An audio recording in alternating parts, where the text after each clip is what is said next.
Dear Papa Dudut, sa lahat po ng mga nakatutok ngayon, huwag kalimutan na mag-like, mag-share, at mag-subscribe. Marami sa atin ang nagmamay-ari ng wallet. Napaka-importante ng bagay na ito dahil madalas ay dito natin inilalagay ang mahahalagang bagay na meron tayo, kagaya ng ID cards at lalo na ang pera. Pera na bunga ng ating pagod at oras na inilaan sa ating trabaho. Ngunit kagaya ka ba ng bida sa ating kwento ngayon na kung gumastos ng pera ay parang walang bukas? Isa ka ba sa mga taong basta may gustong bilhin ay bibilhin na? Ang hindi na nag-iisip, Dear Papa Dudut, totoo nga pala ang madalas kong mapakinggan na nasa huli ang pagsisisi. Saka mo lang marirealize ang mali na iyong nagawa. Sa sandaling nakita mo na ang resulta ng mga maling desisyon na ginawa mo sa buhay.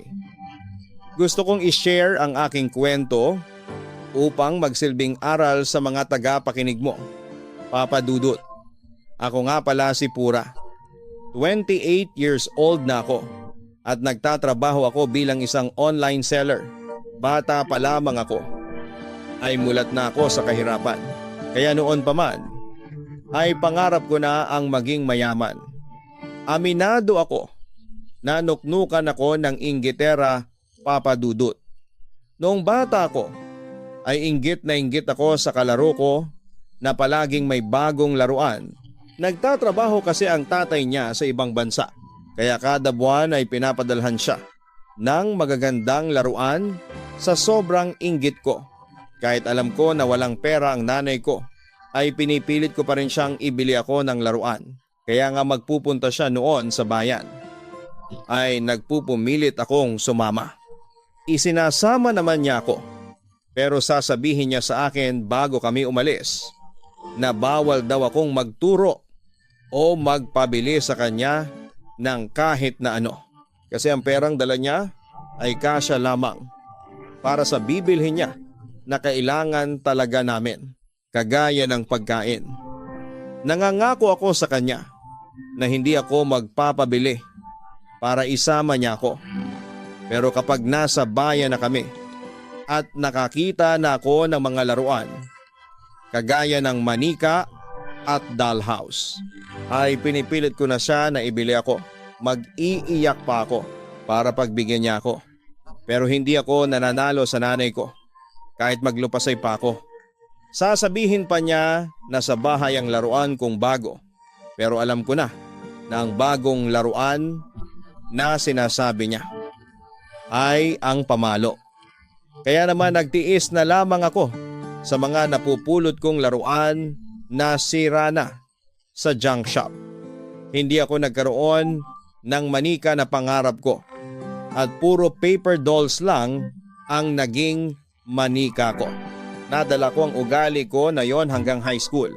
Grabe ang inggit ko sa mga kaklase ko na binibilhan ng mga magulang nila ng cellphone. Saka yung mga kaklase ko na palaging bago ang damit. Kapag Christmas party, never akong nagkaroon ng bagong damit at sapatos. Ako ang palaging nagmamana ng mga pinaglumaang damit at sapatos ng mga babae kong kapatid. Dahil ako ang bunso sa 5 magkakapatid, kapag nga may school program at kailangan ko ng magandang sapatos ay nanghihinayang ako. Kahit umiyak pa ako ng dugo para lang pilitin si nanay na isama ko sa field trip, ay hindi niya talaga ako pinapasama. Palagi niyang sinasabi na mas dapat naming unahin ang panglaman sa aming tiyan kesa sa mga ganong bagay. Makakapagtapos naman daw ako ng pag-aaral.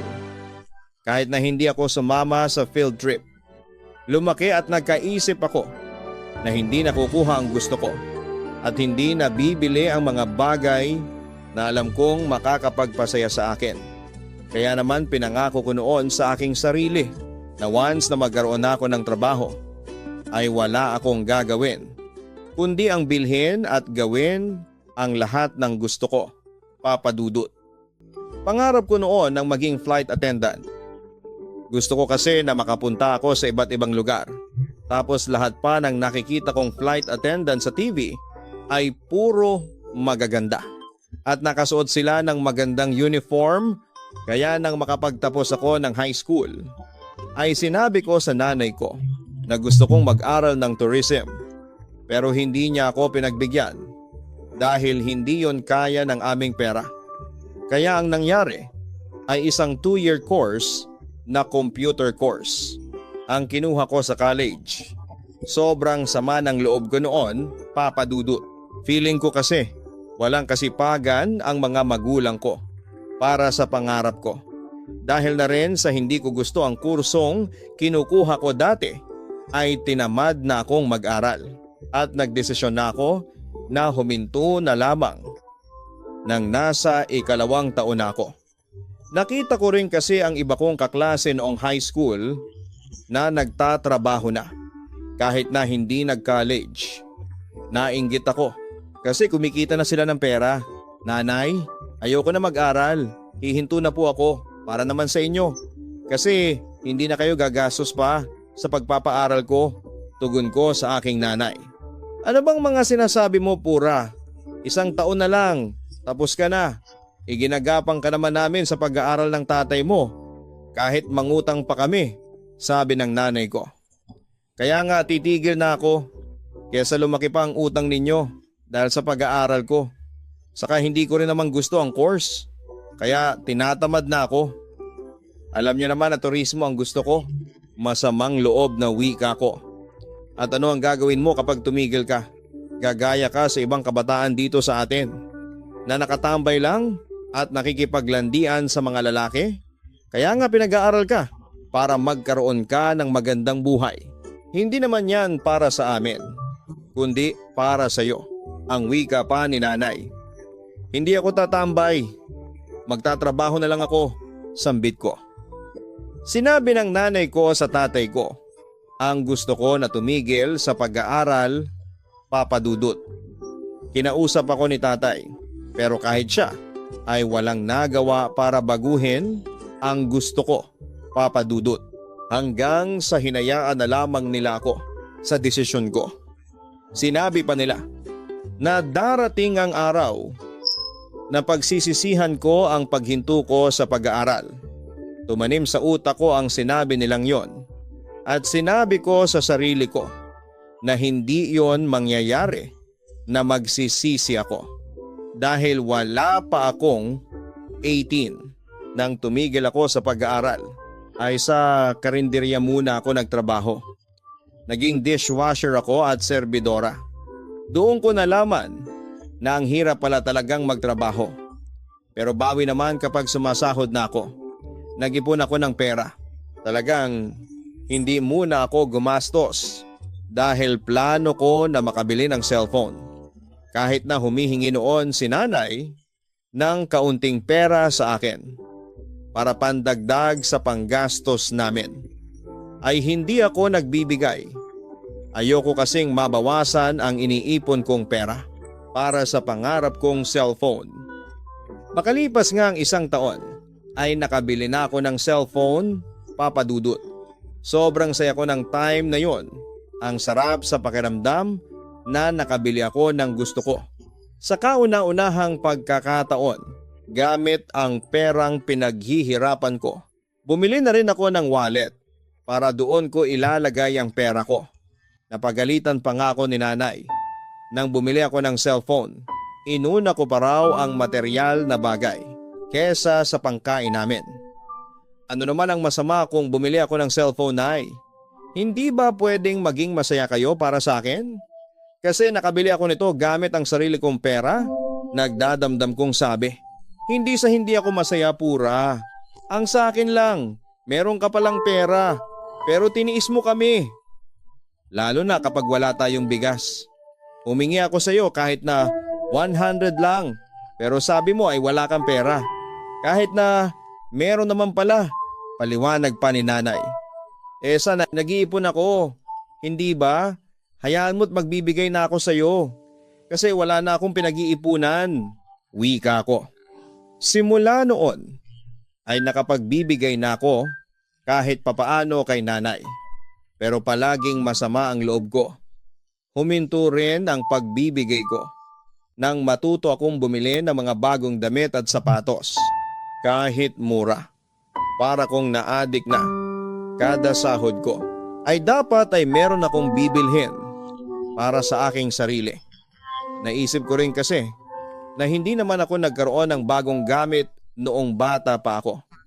Kaya ngayong kumikita na ako ng pera ay babawi ako sa aking sarili.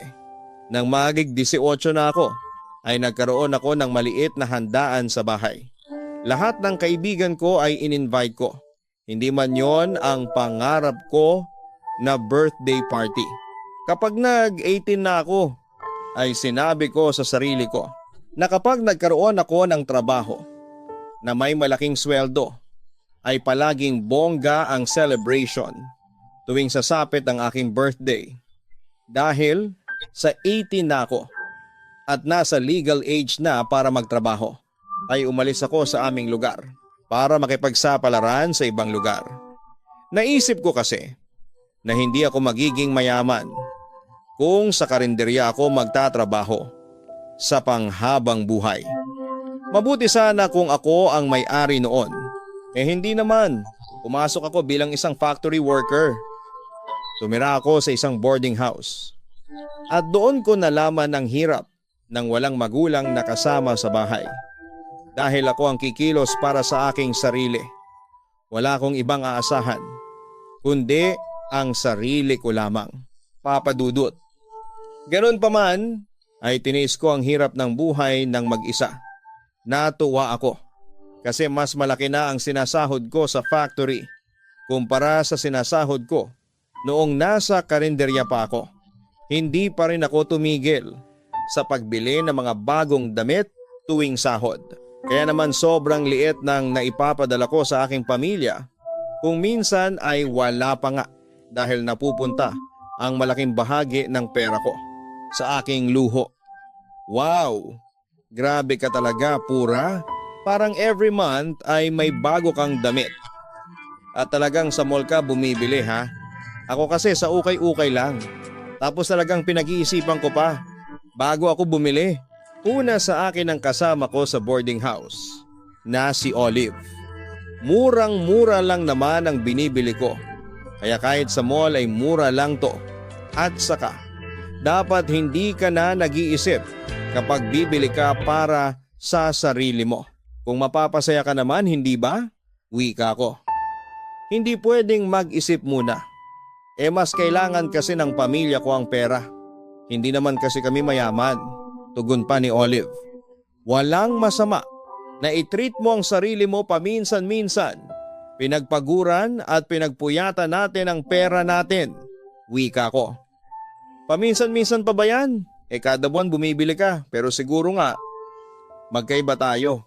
O baka naman hindi kailangan ng pamilya mo ang suporta mo pagdating sa pinansyal. Ang sabi pa ni Olive. Hindi ako kagaya ni Olive, Papa Dudut.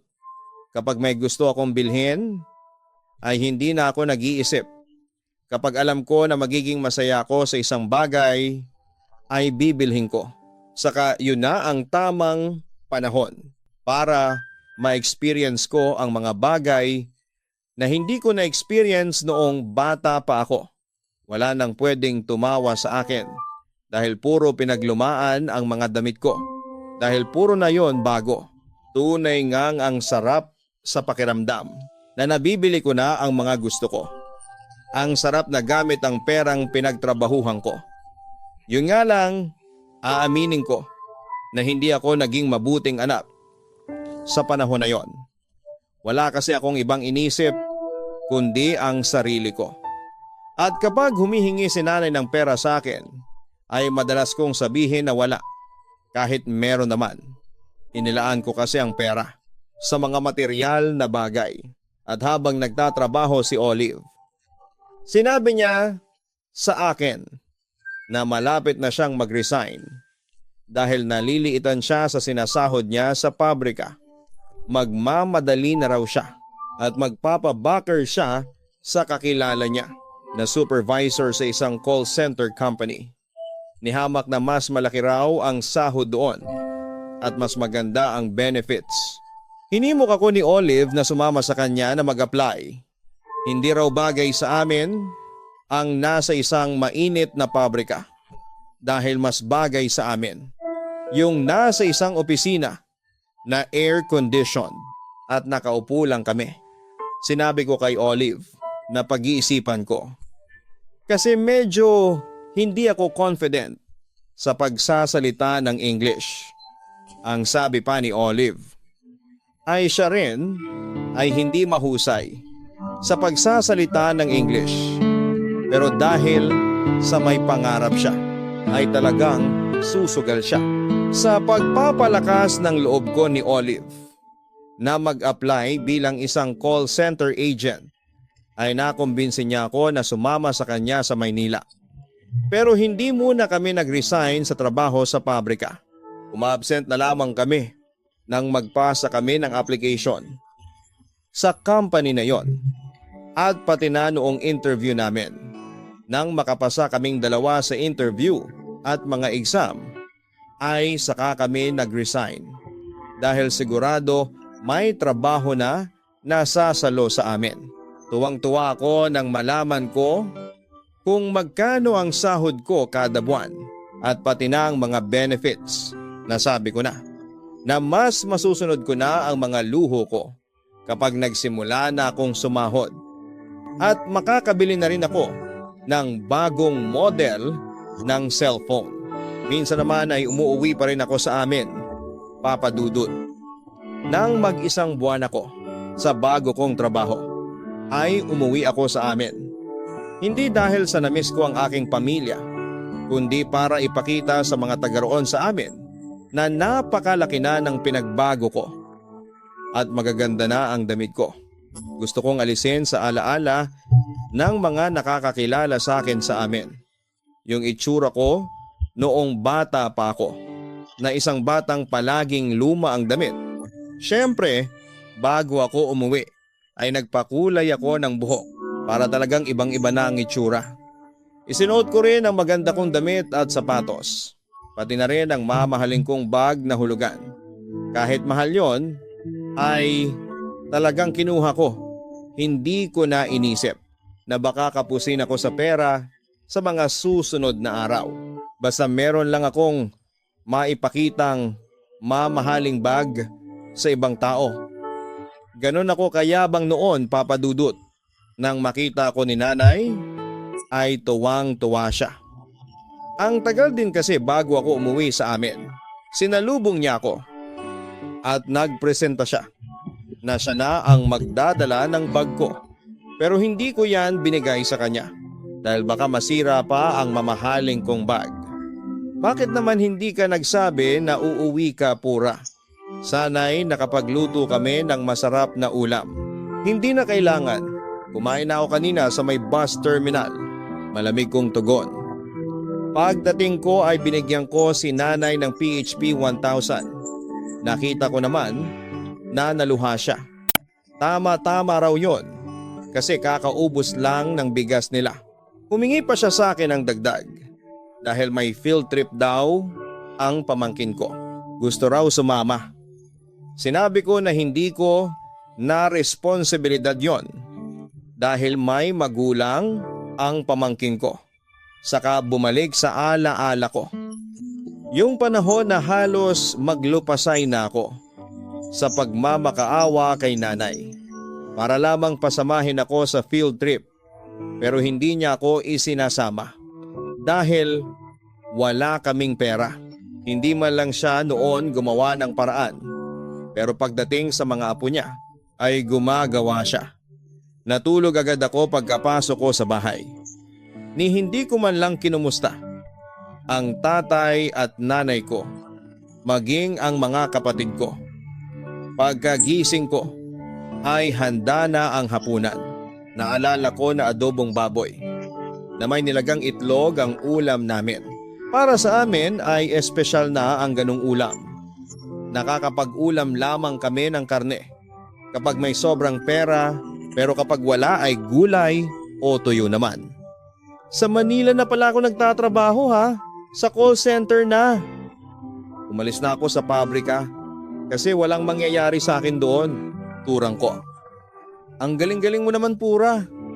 Hindi ba mga magagaling lang sa English ang natatanggap sa ganong trabaho? Masayang wika ni nanay. Lahat naman ay pwedeng pag-aralan. Matipid kong tugon.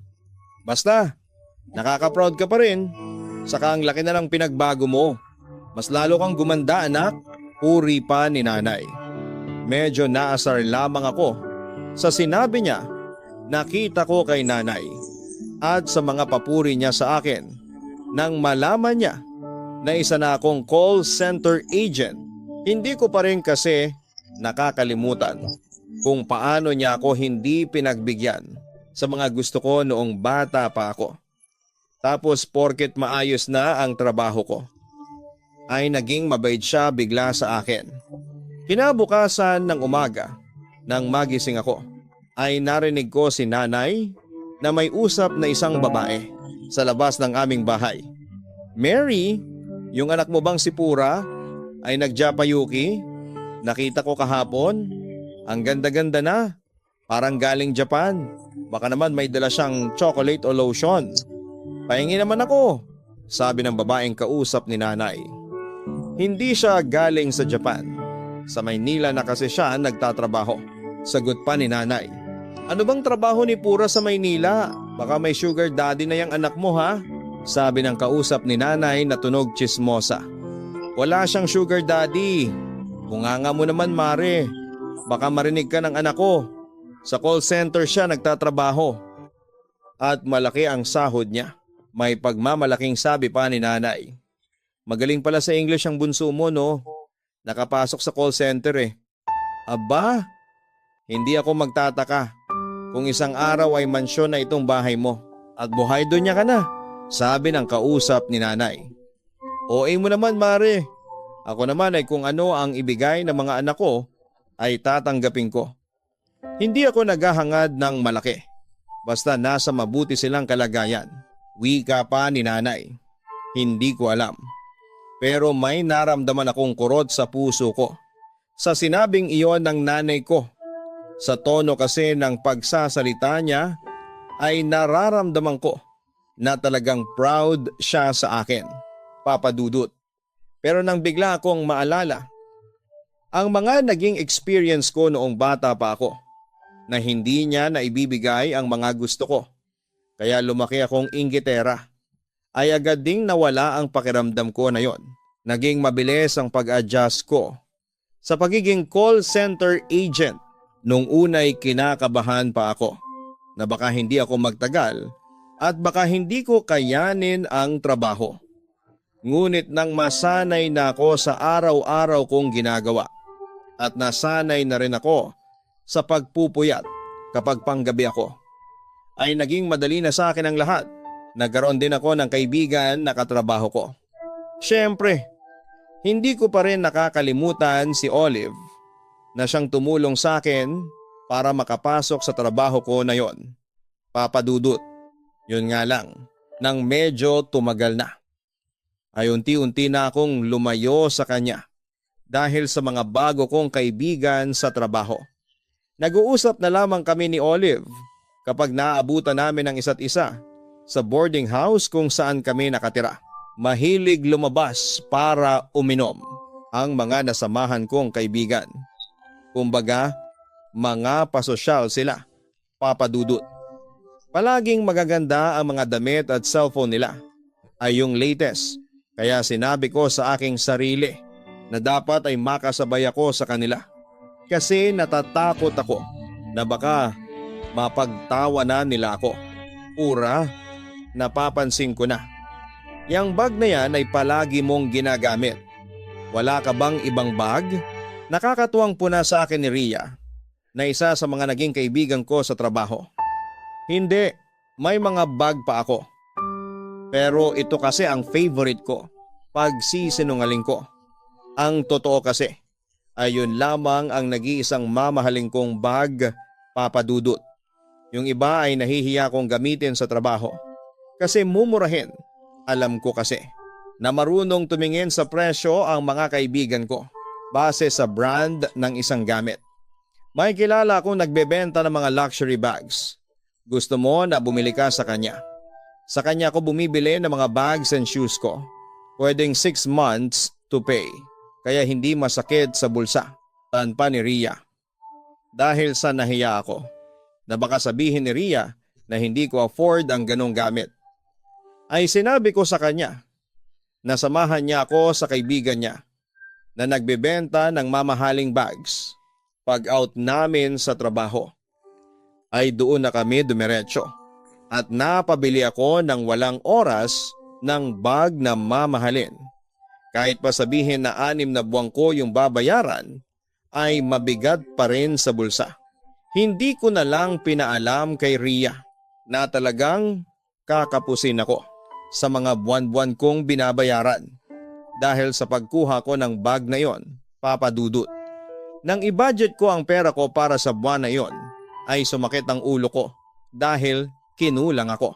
Ang naisip ko ay makiusap muna kay Olive na baka pwedeng siya muna ang magbayad. Nang share ko sa boarding house dahil sa kapos ako sa pera, nangako ako sa kanya na sa susunod na buwan ay babayaran ko rin siya kaagad. Pumayag naman si Olive, Papa Dudut. Yun nga lang, ay nakita niya ang bago kong bag at tinanong niya kung fake o hindi ang bag na yon. Dahil alam ko na mapapagalitan ako ni Olive, ay sinabi ko sa kanya na fake ang bago kong bag. Pero nang i-check niya ang bag, ay doon niya nalaman na hindi yun fake, Papa Dudut. Kaya ka ba short sa budget? Ay dahil sa bag na ito pura. Napakamahal nito Bulalas pa ni Olive. Oo nga, mahal yan. Pero 6 months to pay naman. Hindi masakit sa bulsa, katuwiran ko. Paanong hindi masakit sa bulsa? Tingnan mo nga ngayon at kailangan mo pang manghiram sa akin ng pera para makabayad sa renta. Huwag mong sabihin na nakikipagsabayan ka sa mga kaibigan mo sa trabaho na puro mamahalin ang gamit. Napansin ko kasi na lahat sila ay puro branded ang gamit. Tama ba ako? Tanong pa ni Olive.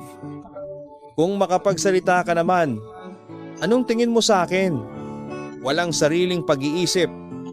Kung feeling mo ay meron ka ng karapatan na sermonan ako sa kung paano ko ginagamit ang pera ko, ay wag mo na akong pautangin. Maging utang na loob ko pa yan sa'yo. Naiinis at mataray kong sabi kay Olive. Pura, hindi mo ako naiintindihan. Oo, pera mo yan. Pero kaibigan mo ako. Hindi kita sasabihan ng pwede mong ikasama, ang sabi pa ni Olive. Ipinapaliwanag ni Olive na hindi yon ang ibig niyang sabihin. Bilang kaibigan ko ay concern lang daw siya na baka masanay ako na bumili ng mamahaling gamit.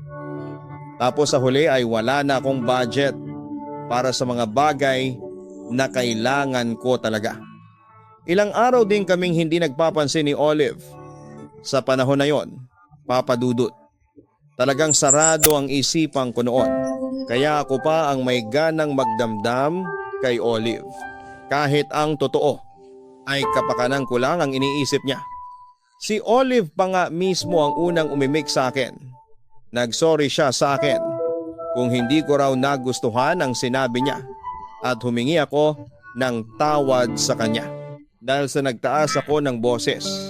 Sa panahon na yon ay hindi ko pa naintindihan ang mga sinasabi sa akin ni Olive na dapat ay mag-save ako ng pera para kung sakali na magkaroon ng emergency ay meron akong makukuha.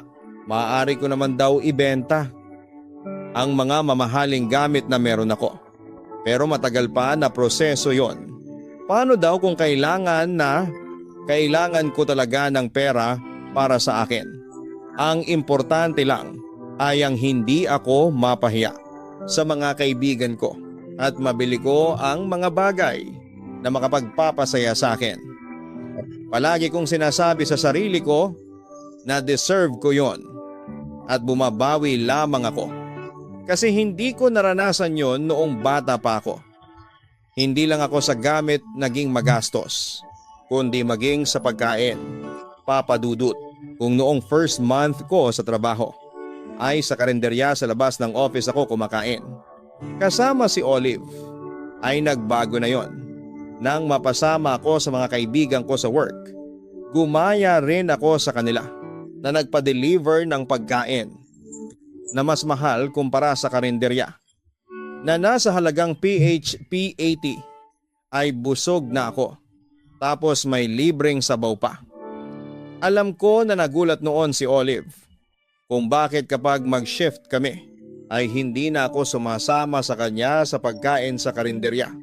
Bukod doon ay palagi din akong sumasama sa mga bago kong kaibigan kapag nagiinom sila sa bar.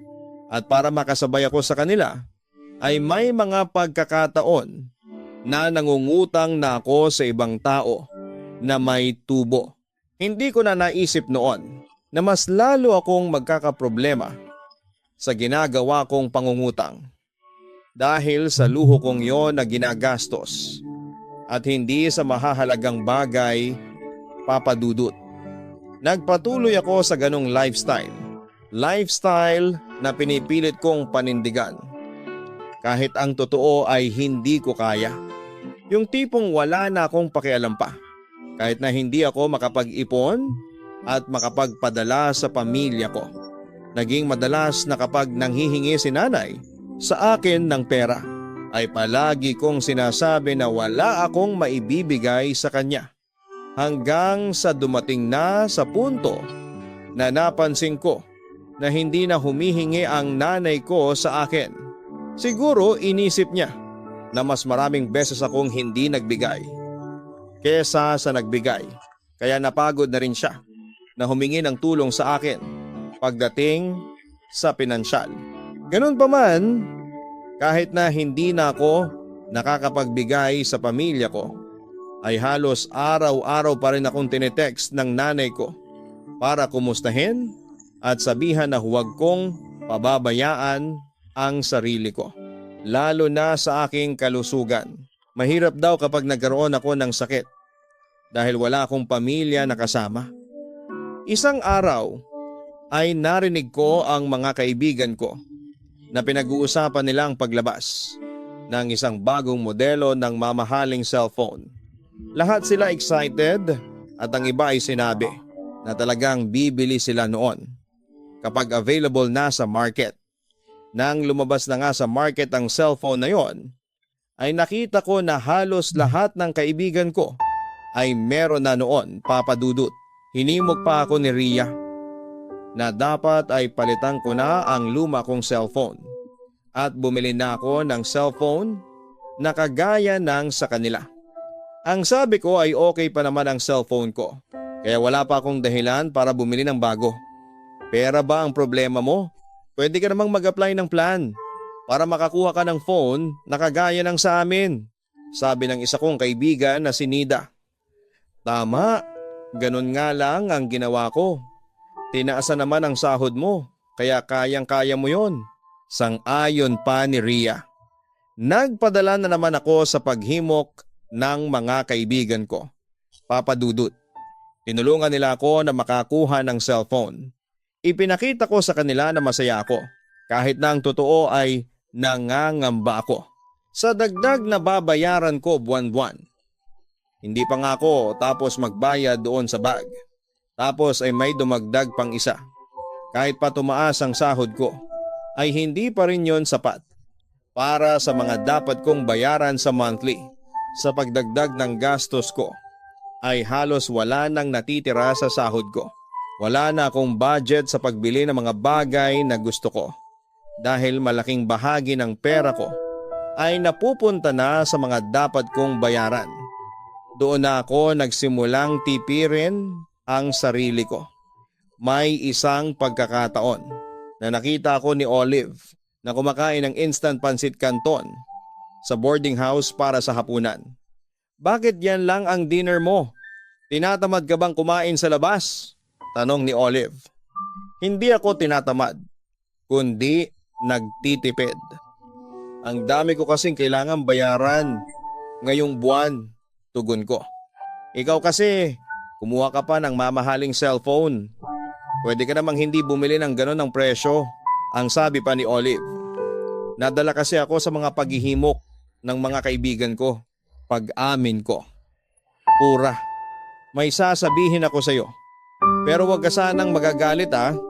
Napansin ko kasi, simula nang sumama ka sa mga kaibigan mo, ay malaki na ang nagbago sa iyo. Mas talo ka. Naging magastos. At kung dati hindi ka nawawala ng pera, ngayon tingnan mo at ganyan na lang ang kinakain mo. Hindi maganda na palaging instant food ang kinakain. Oo, mura nga. Pero pagtagal ay mapapamahal ka naman. Kapag nagkasakit ka, ang nag-aalala ang sambit pa ni Olive. Hindi na ako nakasagot sa sinabi na yon ni Olive. Papadudot, dahil tinamaan ako ng mga huling araw. Kasi parang na-realize ko na sobra-sobra na ang mga paggastos ko. At karamihan sa malalaking gastos ko ay dahil sa ayaw kong mapag-iwanan sa mga kaibigan ko. At ayokong mapagtawanan nila ako kapag nalaman nila na hindi mamahalin ang mga gamit na meron ako. Kaya unti-unti na akong umiwas sa mga kaibigan ko. Papadudot. Nakikipag-usap pa rin naman ako sa kanila. Pero hindi na kagaya ng dati na palagi akong sumasama sa mga lakad nila. Napagtanto ko na kapag nagpatuloy akong makisabay sa kanila, ay ako rin ang magiging kawawa sa bandang huli.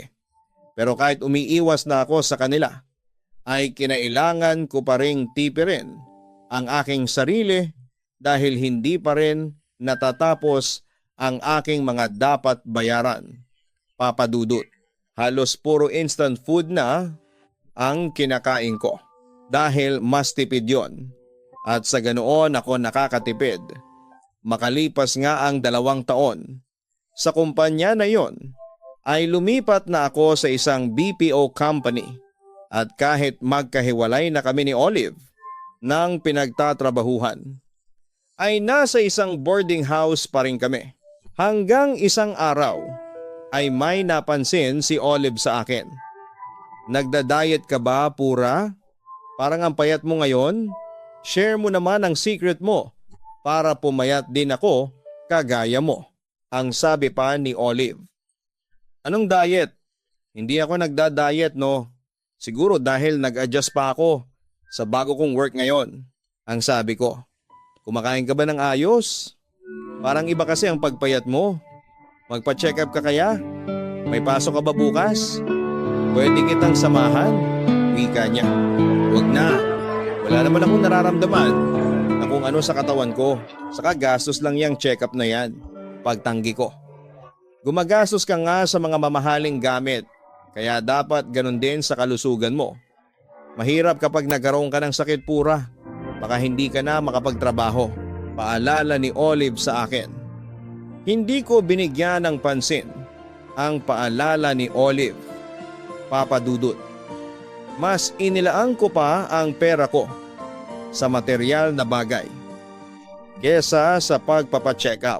Sa paglipas nga ng mga buwan ay may hindi magagandang bagay na ako na napansin sa aking sarili.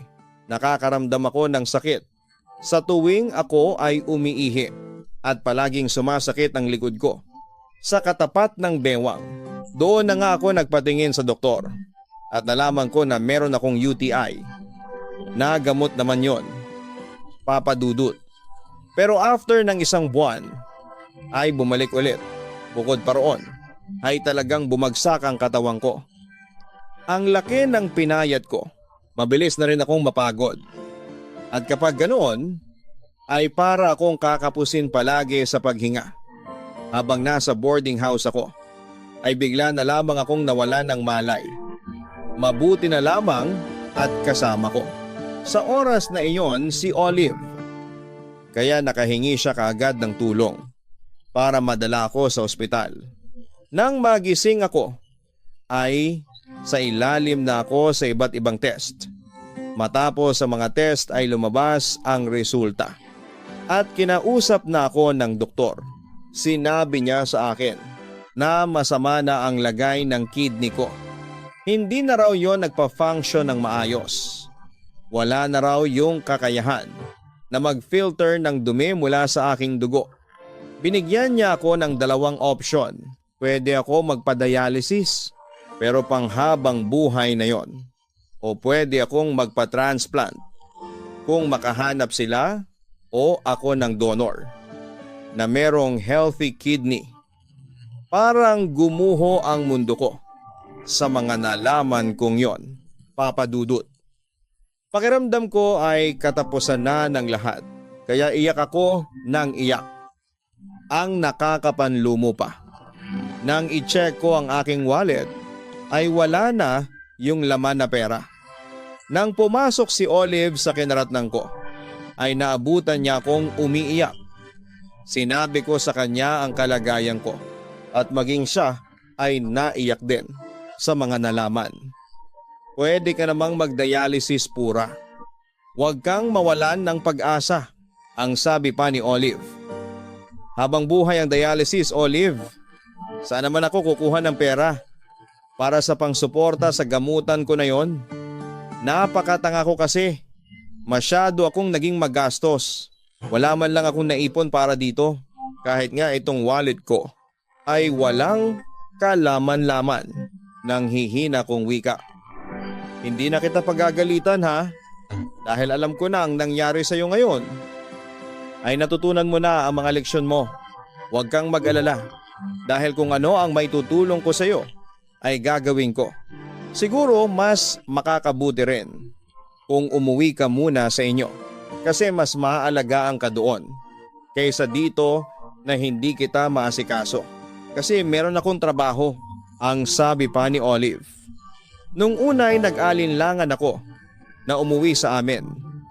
Papa Dudut, nahihiya kasi ako na magpaalaga sa pamilya ko. Gayong nang makapagtrabaho ako ay halos pabayaan ko sila. At wala akong ibang inisip kundi ang sarili ko. Tapos ay uuwi pa ako sa kanila nang walang-wala. Pero nang kinailangan ko na mag-resign sa aking trabaho ay napilitan akong umuwi sa aking pamilya. Inasahan ko nang sesermonan ako ng nanay ko dahil sa mga maling desisyon na nagawa ko sa aking buhay. Pero wala akong narinig na ganon. Ang sabi pa ng nanay ko ay huwag akong mag-alala dahil hindi niya ako pababayaan. Hihingi raw siya ng tulong sa mga taong pwede niyang malapitan.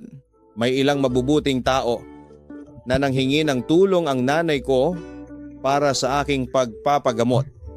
Mula umaga hanggang hapon ay wala sa bahay si nanay dahil naghahanap siya ng pera para sa sakit ko. Sa paglipas nga ng mga buwan ay mas lalong lumala ang nararamdaman ko sa aking katawan. Ilang beses akong nagsusuka at nang himatay na lamang bigla. At sa pagkakataon na yon ay hindi ko na inaasahan ang gagawin ng kapatid kong panganay. Nagpresenta siya na siya ang magdodonate sa akin ng kidney. Umasa naman siya bilang donor dahil healthy ang kidney niya. Doon na humingi ang nanay ko ng tulong sa mga politiko sa aming lugar para makalikom kami ng pera para sa kidney transplant na operahan ako. At naging matagumpay ang kidney transplant, Papa Dudut. Iyon ay dahil sa mga taong tinalikuran ko dati. Si nanay din ang nag-alaga sa akin noong nasa ospital ako at nagpapagaling ako sa aking operasyon. Hindi ko maiwasang makonsensya. Doon ko lang na-realize ang lahat na kaya hindi ako naibibili ni nanay ng mga laruan. At hindi niya ako isinasama sa field trip ay dahil wala siyang kakayahan. Wala siyang pera para sa mga ganong bagay. Dahil mas inuuna niya ang importanteng mga bagay. At yon ang hindi ko namana sa nanay ko. Dahil nang kumita ako ng pera, ay mas inuna ko pa ang mga bagay na hindi naman importante. Nay, salamat ha. Kahit na hindi ako naging mabuting anak sa inyo, ay inaalagaan niyo pa rin ako. Hindi niyo ako pinapabayaan, sabi ko kay nanay habang binabantayan niya ako sa ospital. Huwag kang magpasalamat sa akin dahil ginawa ko lang ang dapat na gawin ng isang ina sa anak niya. Sa Diyos ka magpasalamat at sa kuya mo dahil siyang nagdugtong ng buhay mo. Ang naluluhang wika pa ni nanay. Gusto kong bumawi sa inyo, nanay. Kapag nakabawi na ako ng lakas, ay babawi ako sa lahat ng pagkakamali at kasalanan ko. Maging ako ay umiiyak pa rin noon. Kaya naman nang lumakas na ako at kaya ko nang magtrabaho, ay nagtrabaho ulit ako. Pero hindi ko na ginawa ulit yung ugali ko na masyadong magastos sa mga bagay na hindi ko naman talaga kailangan. Naging good provider ako sa pamilya ko. At doon ko lang nalaman na ang sarap pala sa pakiramdam na nakakatulong ka sa pamilya mo at nakikita mo na na-appreciate nila ang ibinibigay mo kahit maliit o malaki. Nagpapasalamat din ako kay Olive kasi kahit na ilang beses akong hindi nakinig sa kanya noon, ay nanatili siyang kaibigan ko. Napakalaki rin ng naitulong niya sa akin para magising na ako sa aking mga kagagahan. Pagdating sa pera, nang dumating ang pandemic, ay isa ako sa mga nawala ng trabaho. Pero hindi ako pinanghinaan ng loob dahil meron akong pamilya na kailangan kong bigyan ng suporta. Kaya ang ginawa ko ay sinubukan ko maging online seller at kung ano-anong health and beauty products at mga ukay-ukay ang binenta ko. Naging maganda naman kahit papaano ang takbo ng negosyo. At hanggang ngayon ay yun pa rin ang aking pinagkakakitaan. Hindi man gaanong kalakihang kita. Sa ginagawa ko ngayon ay napupunta naman sa tama. Ang perang pinagpaguran ko. Paminsan-minsan ay tinitreat ko pa rin ang sarili ko. Pero hindi na kagaya ng dati. Nagrabe akong makagasto na parang wala ng bukas. Napakasaya ko rin ngayon dahil matapos sa mga nangyari ay mas naging close ako sa pamilya ko.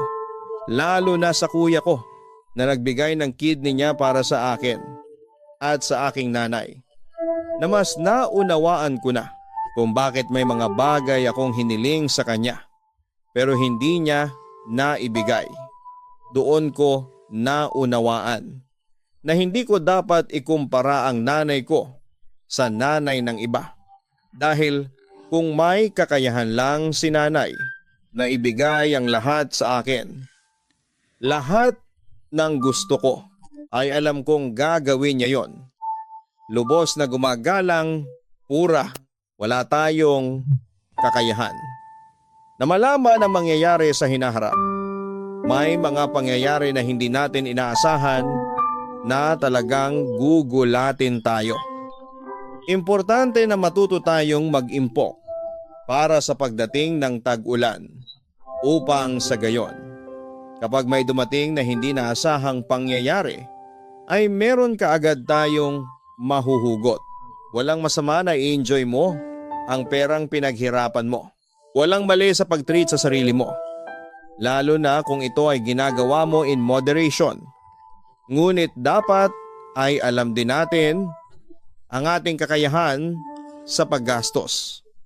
Huwag tayong gumastos ng higit pa sa ating kinikita. At dapat ay meron tayong self-discipline pagdating sa mga panggastos natin. Lagi nating isipin na ang pera ay hindi po napupulot lamang. Kaya nararapat na ito'y gamitin sa tama. Nang sa ganoon ay hindi ka malagay sa isang sitwasyon na alanganin. Isa pa, mga ka-online, maging mapagmahal tayo sa ating mga magulang, ang pagtulong sa kanila. Kapag sila ay nangangailangan o kahit na hindi, ay napakasarap po sa pakiramdam. Maliit man o malaking tulong man yan, ay napakalaking bagay na sa kanila. dahil marunong silang umunawa sa kung anuman ang kaya nating ibigay. Huwag kalimutan na mag-like, mag-share at mag-subscribe.